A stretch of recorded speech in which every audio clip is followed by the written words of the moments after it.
Dimanche soir, la grande cage fait son retour. SmackDown pour son premier pay-per-view exclusif a le droit à l'élimination chambre pour permettre au champion de la VO et John Cena de défendre son titre face à 5 autres superstars.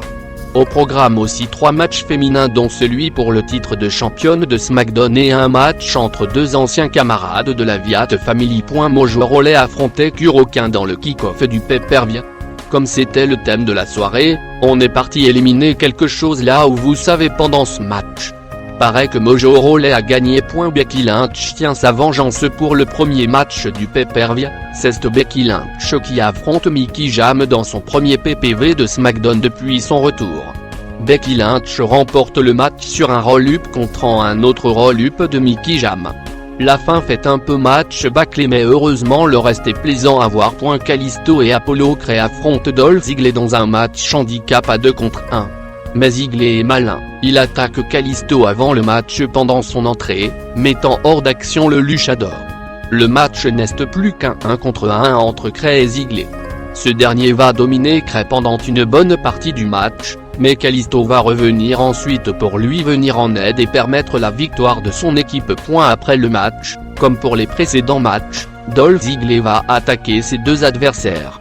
Après avoir mis de nouveau Kalisto hors d'action, il s'attaque à Apollo Crews et surtout à sa cheville qu'il va blesser avec une chaise avant de quitter le ring. Les American Alpha restent champions. Le titre de champion par équipe sont en jeu dans un tag team turmoil. Breezango commence contre Ryan White qui élimine Breezango et les Vaudevillains avant de se faire sortir par les Usos. Les Usos font ensuite face aux champions d'American Alpha et se font éliminer par ces derniers.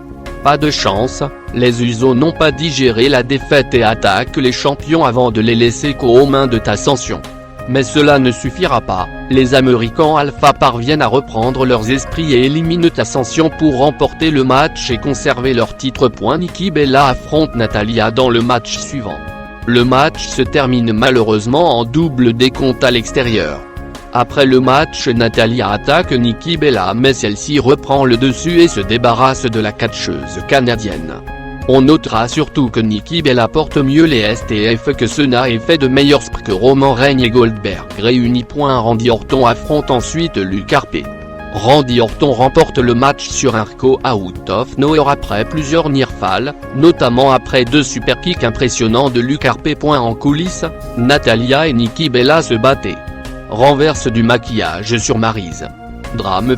Victoire méritée pour Naomi. Alexa Bliss défend son titre de championne de SmackDown contre Naomi ensuite. Naomi remporte le match en contrant le Twisted Bliss de la championne. Naomi devient championne de SmackDown et c'est bien mérité, même si ça fait un peu tôt pour terminer le règne d'Alexa Bliss. Petit point inquiétant, Alexa Bliss a dû être aidée par quelques personnes pour quitter le ring. Bréviat en route pour vous endormir à WrestleMania. L'élimination chambre match peut commencer. Dans Ambrose, Baron Corbin, Miz et Bréviat entrent pour s'enfermer dans les 4 cabines. AJ Styles et John Cena débuteront le match. Dans Ambrose, Bréviat, Baron Corbin et Miz entreront chacun leur tour dans le match ensuite. Baron Corbin est le premier éliminé, suivi de dans Ambrose, Miz et surprise, John Cena. On est déjà assuré d'avoir un nouveau champion à la fin. Il ne reste plus qu'AJ Styles et Bréviat sur le ring. Bréviat parviendra à battre AJ Styles avec le système Abigail et devient ainsi nouveau champion du monde poids lourd de la VO et pour la première fois de sa carrière. Goldberg contre Brock Lesnar, Bréviat contre Randy Orton. Elle fait rêver pour l'instant. La carte de WrestleMania 33 quand même, pas du tout.